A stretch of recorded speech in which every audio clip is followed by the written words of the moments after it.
What up, world? Welcome to another episode of BrandonJaneauShow. As you know, I am BrandonJaneau. And like always, on all podcast platforms everywhere, BrandonJaneauShow. Social media, Instagram, Threads, BrandonJaneau. Facebook, The BrandonJaneauShow. And of course, TikTok, BrandonJaneauShow. Go follow me on all those social media platforms. I would appreciate it if you did. If you did. Really, we go. Here's the YouTube channel, man. BrandonJaneauShow YouTube channel.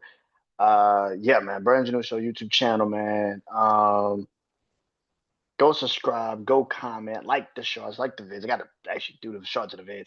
I gotta do the shorts, man. On there. But yeah, man. Hope you guys enjoyed this episode. It is life in times with music. Yeah, we're getting closer and closer and closer and closer to the end of the top 10 list of my decades.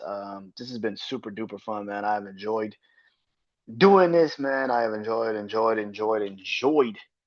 doing this episode, man. Man, it's been so much fun doing this top 10 list. Um, the last couple of months, it's been months, man. I've been able to do this episode for freaking months, and I haven't been bored of it. Matter of fact, I've been seeing a lot of people give me a lot of love on these episodes. Yeah, man, this is gonna be fun. This is I started in the '90s. I went into the 2000s, and now we are officially in the 2010s.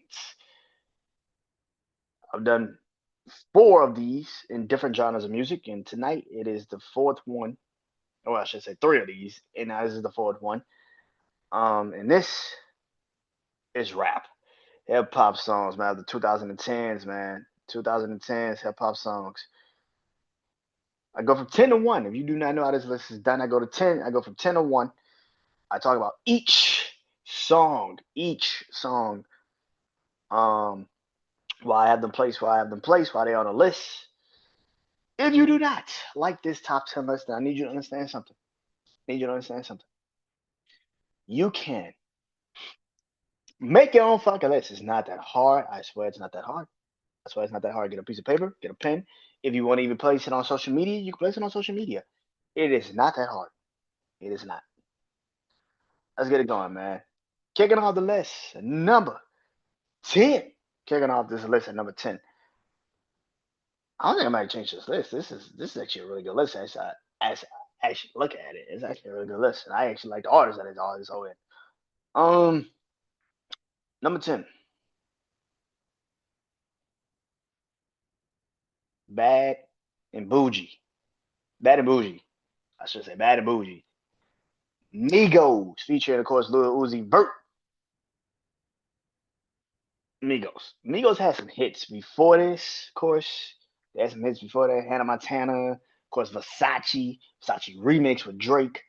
But this was the quintessential song that pretty much propelled their careers to a whole nother fucking level. Bad and Bougie just took the entire hip hop world over in what 2016, 2017. This song was every fucking where, bro. And this made the Migos a household name, man. Uh, what was this? The coach. This was the first Culture album. This was the shit. It transformed their careers, man. It made them into bigger names, household names, and man, rest in peace, Takeoff. You know what I mean? Rest in peace, Takeoff.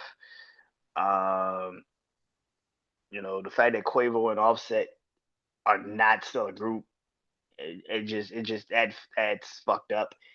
Migos was for a good chunk of the 2000s, mid to late 2010s, mid to late 2010s, they were the quintessential rap group. Some people were saying they were like the Beatles of hip hop, and they are it. I wasn't going that damn far. I've had some groups in my life. I've seen some groups in my life, rap groups in my life that I would kind of place over the Migos if we talk about hip hop in general.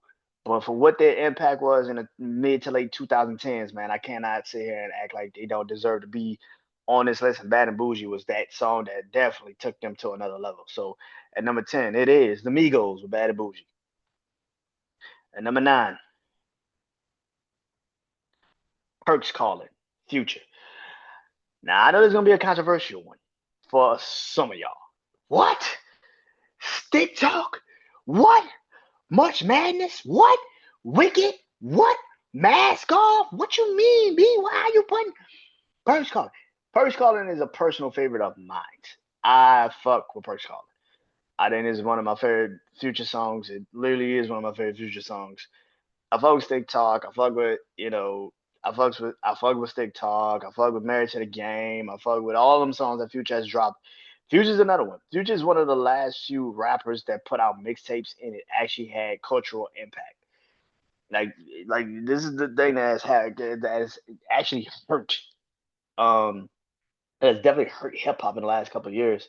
Is there is no more mixtape, which means no more mixtapes, which made a lot of people fuck with a lot of rappers: Lil Wayne, J. Cole, Big Sean, Drake, Jeezy, Ti, 50, Future, Thug, Young Boy, like everybody that came, Rick Ross, like everybody that came into hip Fab, like everybody that came into hip hop had to do the mixtape thing. And Future was the last real mixtape rapper that had the streets on lock and the industry fucking with him. And he's the last real mixtape rapper. Like that is crazy to sit there and say. Like he's the last one that actually made mixtapes stand out in his catalog so heavily. Beast Mode and Monster, and then of course where this song comes from, which was Purple Rain mixtape. The beat, the piano playing, man, like everything about this song is just so fucking dope. And I fucks with Perks Calling, man. This is one of my favorite Future songs. I get it. I get it. Is it the Future song that I could have put on this list? Of course not. But again, this is why I say all the time, it is my list. I don't give a fuck what you feel about you. I don't give a fuck what you would have had on your list. My list says Perks Calling is the song. And so that's what I'm going with. Number eight. Number eight.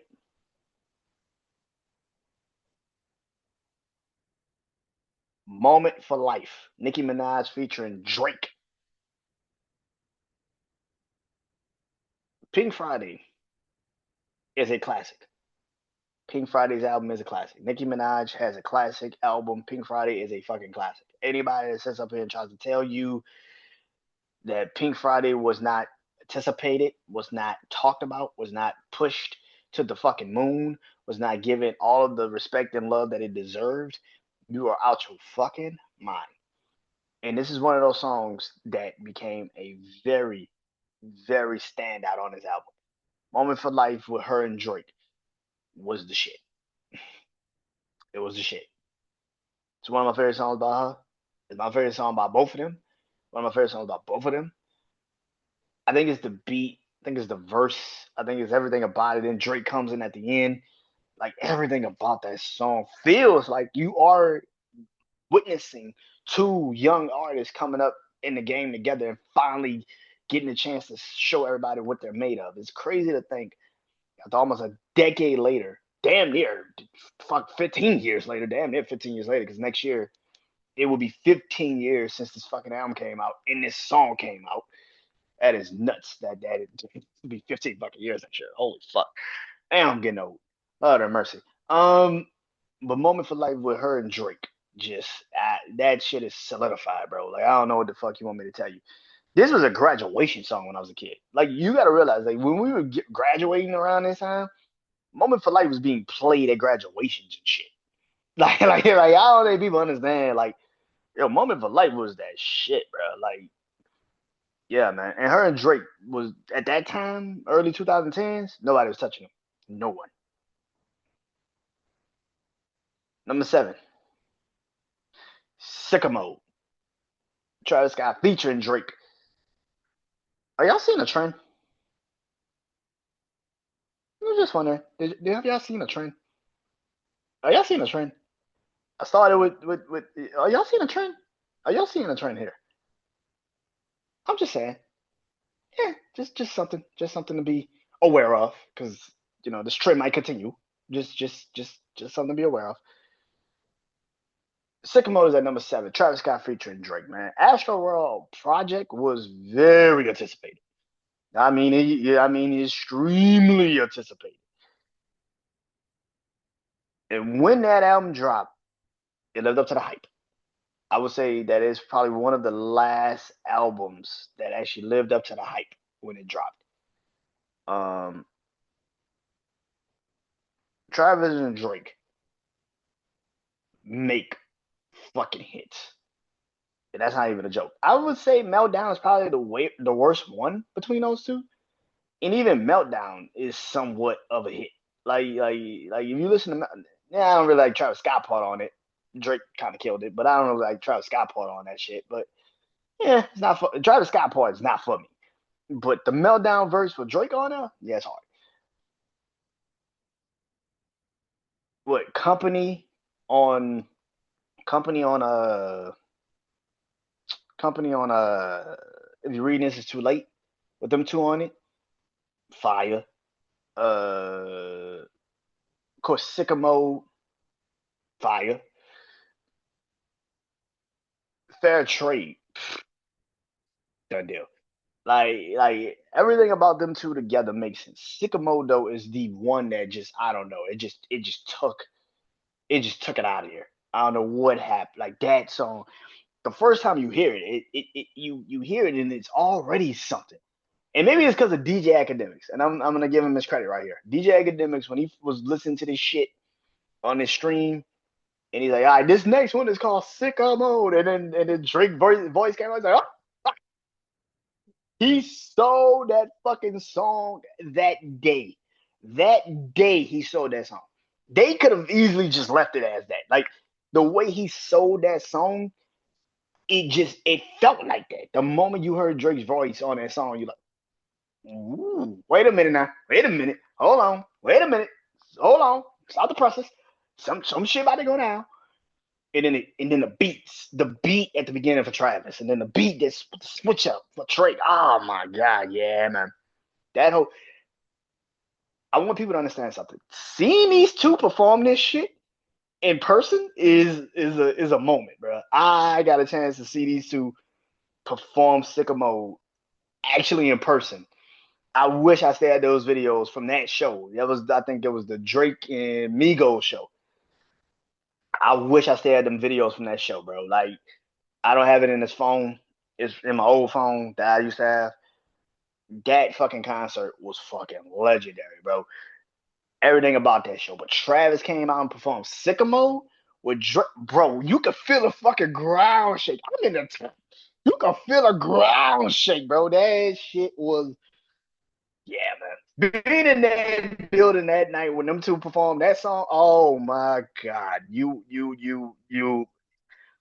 Seeing them perform it together is crazy. Seeing Drake perform it by himself is also crazy. But seeing them two perform it, that's the only time I've ever seen Drake and Travis Scott perform Sycamore together. I've seen it in other clips and shit, but to witness it live is just, man, that shit different, bro. Man, that shit different, bro. That shit different, bro. Yeah, man, that shit different, bro. It's different, bro.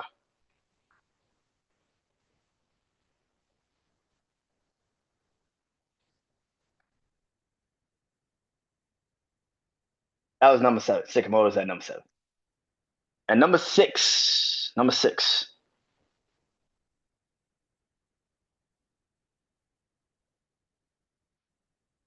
Money Trees, Kendrick Lamar featuring J Rock.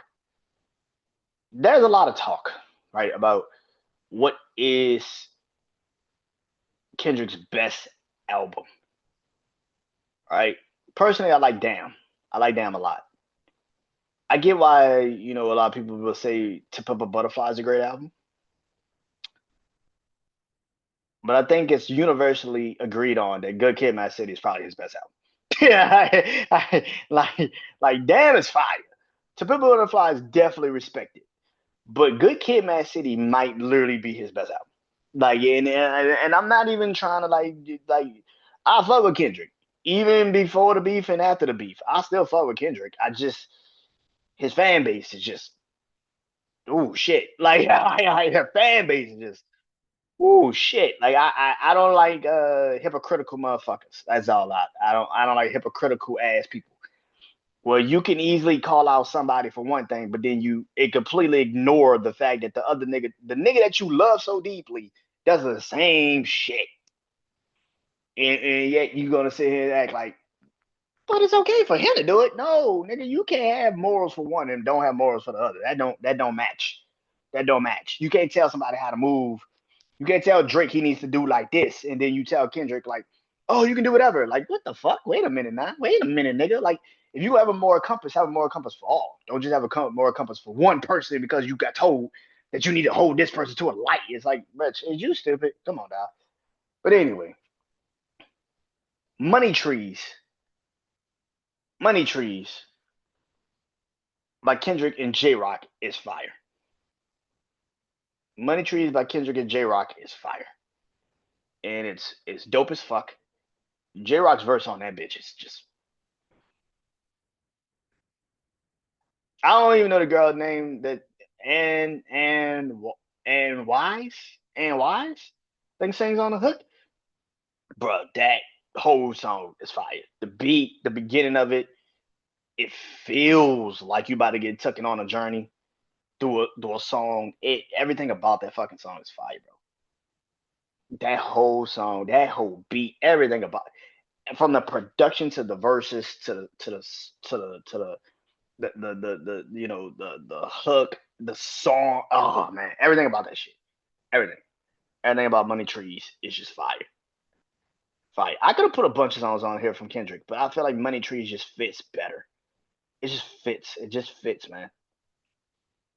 Me and my niggas trying to get it, yeah, bitch. Yeah, bitch. She was so home invasion. What's the space up? What's the space up? What's the space up? That shit fire. All right, gotta recap the list before I go in my top five. At number 10, Bad and Bougie, Migos. Number 9, Perks Calling, Future. Number 8, Moment for Life, Nicki Minaj featuring Drake. Number 7, Sycamore, Travis Scott featuring Drake. And number 6, Money Trees, Kendrick Lamar featuring J Rock. Kicking off the list at number 5. Kicking off the list at number 5. It is Mirror, Lil Wayne featuring Bruno Mars.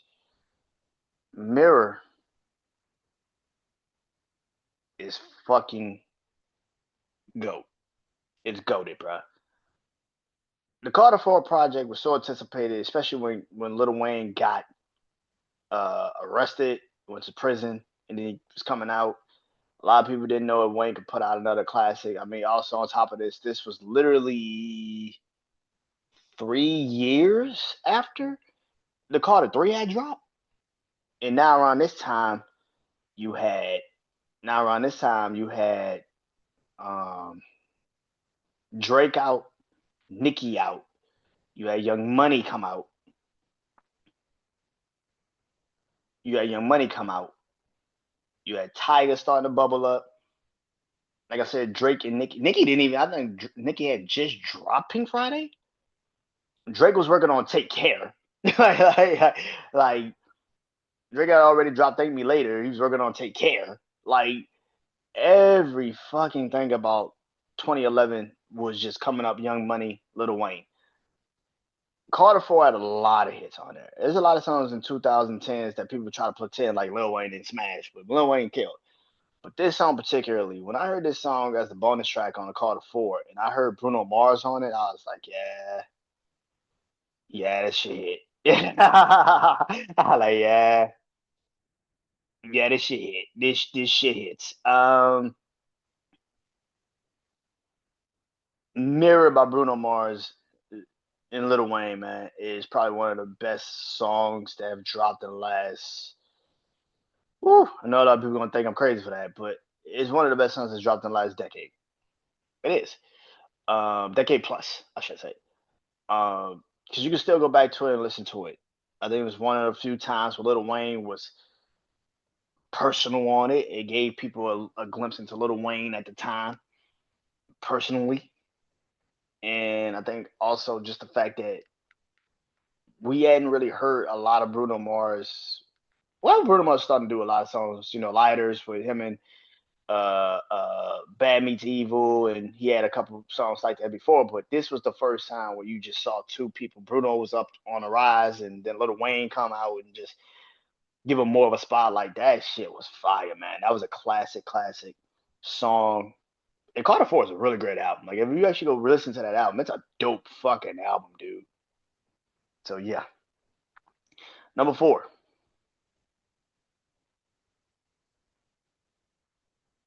Gorgeous, Kanye West, featuring Kid Cudi,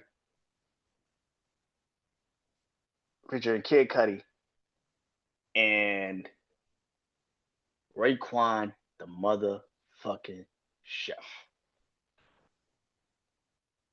So Gorgeous, right? Let me explain how I first heard this song.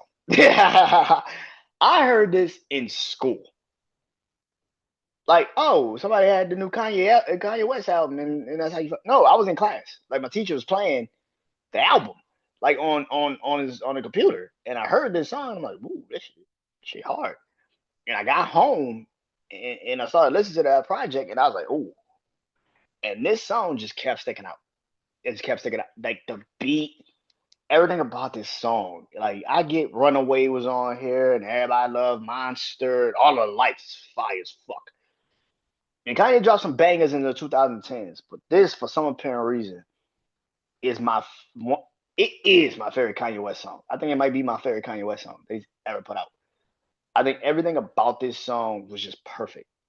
The beat, you can hear the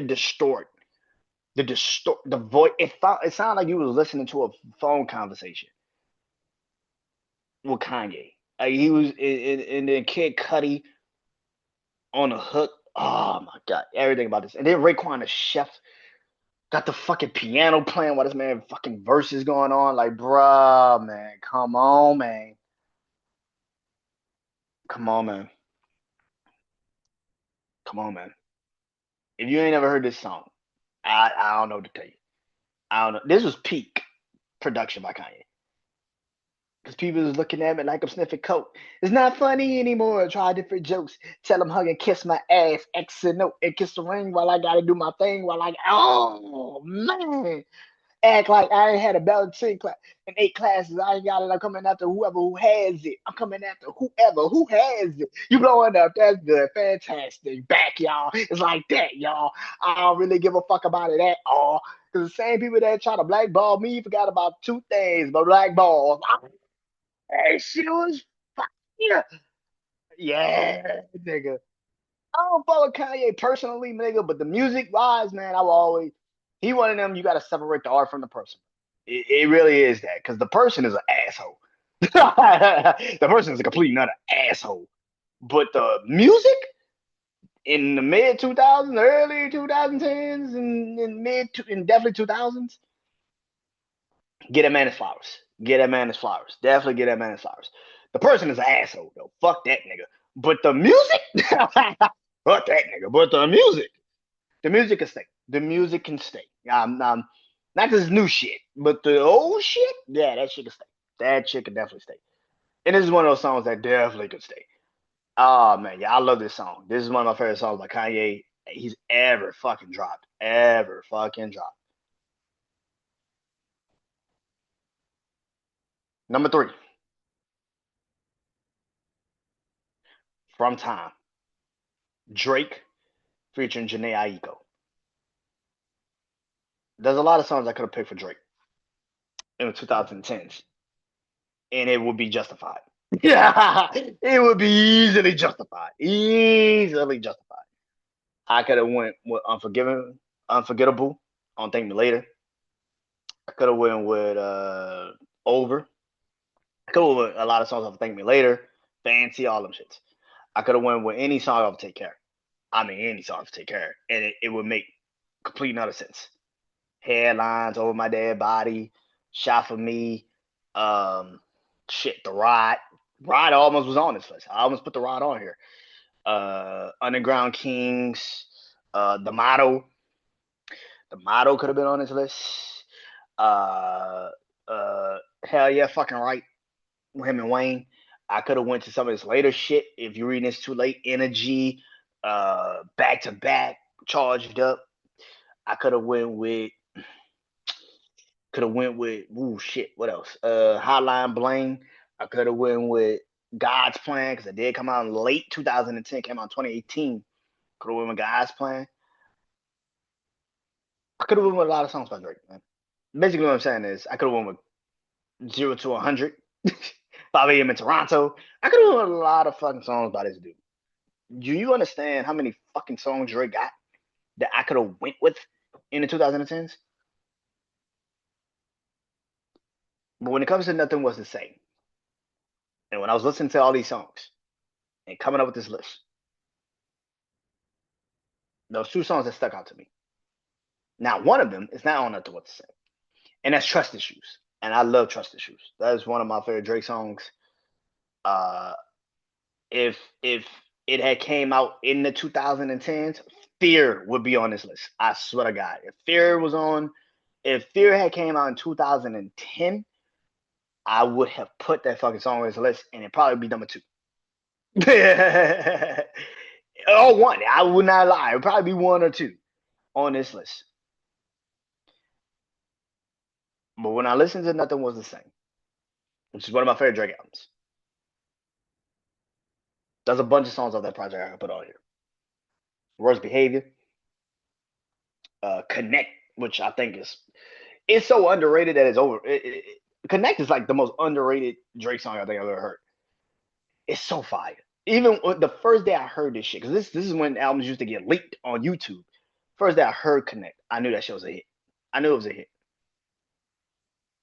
And I also knew this song was a hit. First time I heard this song. First time I ever heard this song was 2013. I think Grand Theft Auto 4 had just came out. Yeah, I'm that kid. Grand Theft Auto 4 had just came out. Like Grand Theft Auto 4 or 5 had just came out. My brother was playing it, and I was playing this album on YouTube. And the album got leaked on YouTube. And I remember hearing this song for the first time. The piano starting off. I was like, yeah. And the Janae Aiko comes in and starts singing. And Janae Aiko is that's bae. Always. Always. Janae Aiko. Bruh. Like, bruh. Like, so she starts singing on the hook, and you're like, yeah. And then Drake comes in. And just the way he started rapping, I knew right there and now. I was like, yeah, it's gonna be one of my favorite songs. I knew that. I said, yes, this is easily gonna be one of my favorite songs. This is easily gonna be one of my favorite songs. Easily. Um, I knew the moment this song came out, and I heard Nothing Was the Same. And I remember going through the album the first night. And I remember From Time came on, and I got stuck on this song.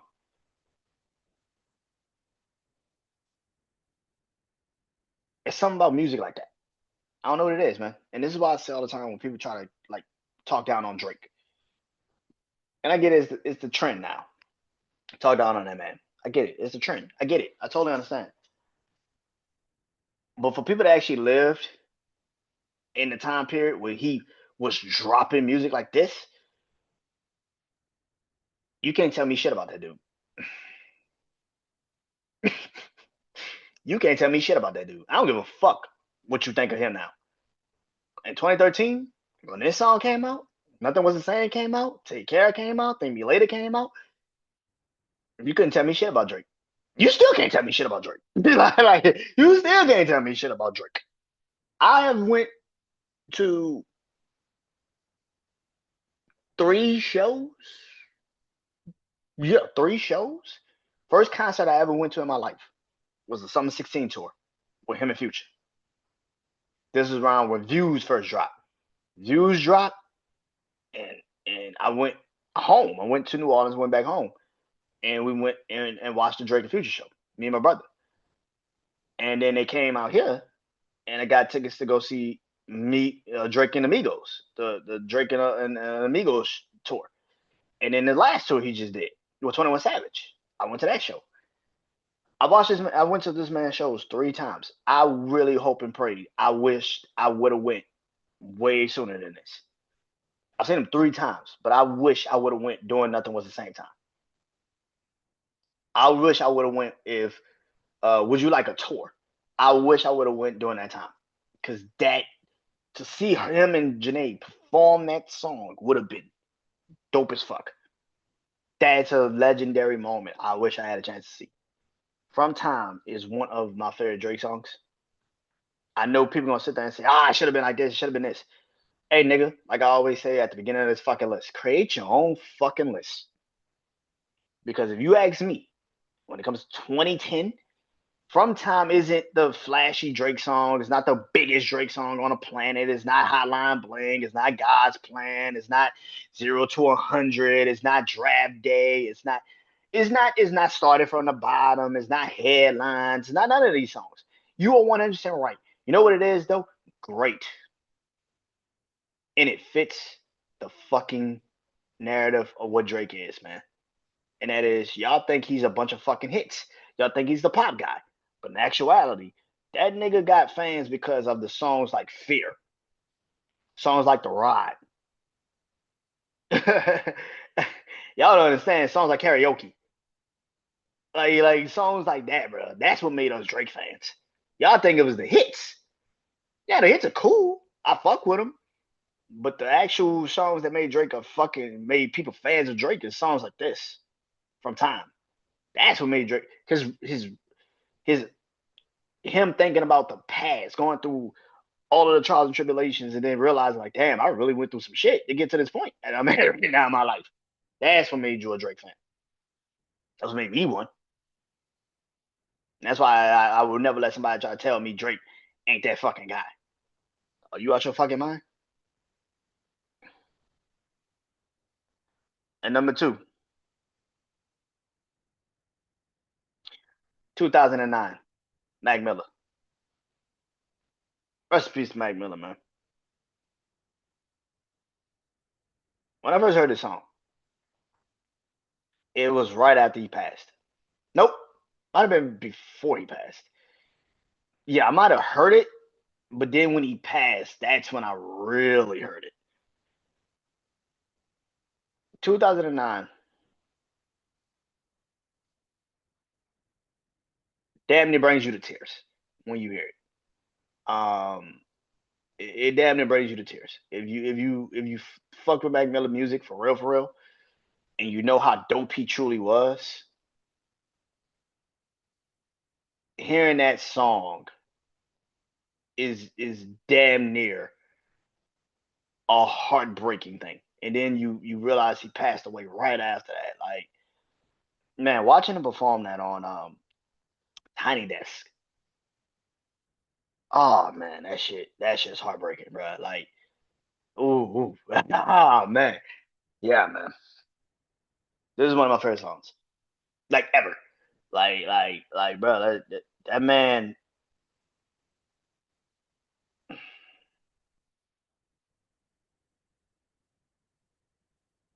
You know what hurts you when you're a fan of a person, fan of an artist or something like that, is when they're telling you that they ain't got much more, they ain't got much longer on this planet. That whole album, he was kind of telling us, like, yo, like this might be the end, bro. Like, I don't think I'm gonna live to see. Yo, this man didn't even get a chance to see 30, bro. Like, that's fucking crazy, bro. Yo, this man didn't even get a chance to see his 30th birthday, bro. Like, you know how, how, whew, shit, man. Yeah, man. Damn. Whew. Oh, man. Yeah, man. The man didn't even get a chance to see his 30th birthday, bro. And so when you hear a song like this and you hear him basically just talking, man, and it felt like a confessional sometimes, man, because the way he would just be just talking on here, yeah, man, that whole beat, that whole song, man, ah, man, that shit shakes me to my core because he's not here, and it really is like that whole swimming album feels like him telling us, like, yo, like this is it, like this is it, like. I went back to listen to the whole album just recently because, good, like I say, I gotta listen to all this music, man. I went back to listen to that every song. It felt like he was kind of telling us, like, "Hey, man, like I'm going through it, bro. Like I'm not gonna probably be here after this album." Yeah, man, like that. Ooh, shit, man. Ooh, man, yeah, man. 2009 though is one of them songs. It's just one of them songs, man. 2009 is one of them songs, man, and it's a game changer. Rest in peace to Mac Miller, man. Damn, yeah, man. But at number one on my list, at number one, speaking of another song that just, cool, man, "Love Yours" by J. Cole. There's a clip that just came out that was on my TikTok. It came out and I was talking about "Love Yours," I think "Stan" and "Juicy." I did a list. Excuse me. I think last year when the 50 when hip hop turned 50, might have been last year or the year before that. I did my 50 greatest hip hop songs, and I put "Love Yours" in the top three. Now, was that a little bit premature, maybe to do that? Maybe, but I'm going off of what I've heard in hip hop since I've been alive, and for 30 years, 31 years, going on 32 in January. The moment I heard "Love Yours" by J. Cole, this is another song, another project that was leaked on YouTube. Don't know how the fuck y'all leaked on YouTube, but they got leaked on YouTube. So I was listening to 2014 Forest Hills Drive on YouTube. And I remember when I first clicked this song and I heard it, I said, "Oh shit." I said, "Oh shit." I said, J. Cole might have just made one of my favorite songs of all time. And he might have just made one of my favorite songs of all time. Again, it wasn't crazy. It wasn't trap beat drowned. It wasn't all about the production, even though the production does help it, and it was great to hear it. It was simple. What he was saying on the song was simple. It's clear cut. Love yours. Bro, what he said was beauty in the struggle, beauty in the struggle, ugliness in the success. Hear my words and listen to my signal of distress. I grew up in the city, sometimes we had less compared to some of my niggas down the block, man, we was blessed. Like when you hear shit like that, you're like, damn, yeah. You're like, damn, yeah, yeah. It is that. It's like, damn, like, yeah, man. He's right. You know what I'm saying? Because again, I grew up and around some shit. You just, yeah, that makes sense. Like J. Cole is one of my. I've said this for years. J. Cole is one of my favorite rappers. I don't give a shit about the beef. I don't give a fuck about how y'all feel. J. Cole is the best rapper I've ever heard, dead or alive. I love Wayne. Wayne's up there too. I love Drake, but I've always said if I had to pick a rapper, it's J. Cole. Drake is my favorite rap artist. Like Drake is my favorite artist, but J. Cole is my favorite rapper. Like Love Yours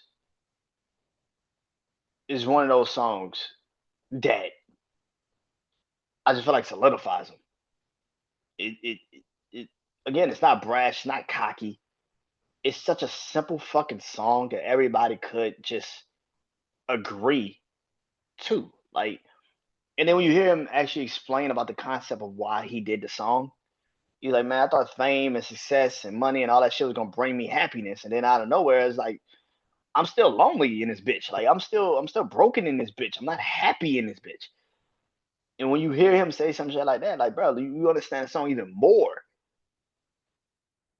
Yo, Love Yours is the shit, bro.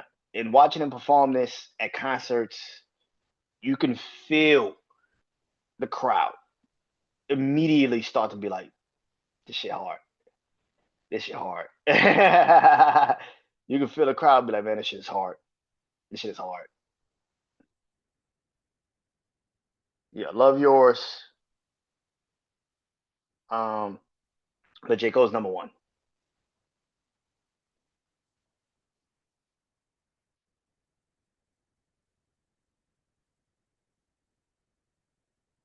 Get into it. That's the end of the list, man. Before I go, I gotta recap it. At number one, Love Yours, J. Cole. Number two, 2009, Mac Miller. Number three, From Time, Drake. Number four, Gorgeous, Kanye West. Number five, Mirror, Lil Wayne.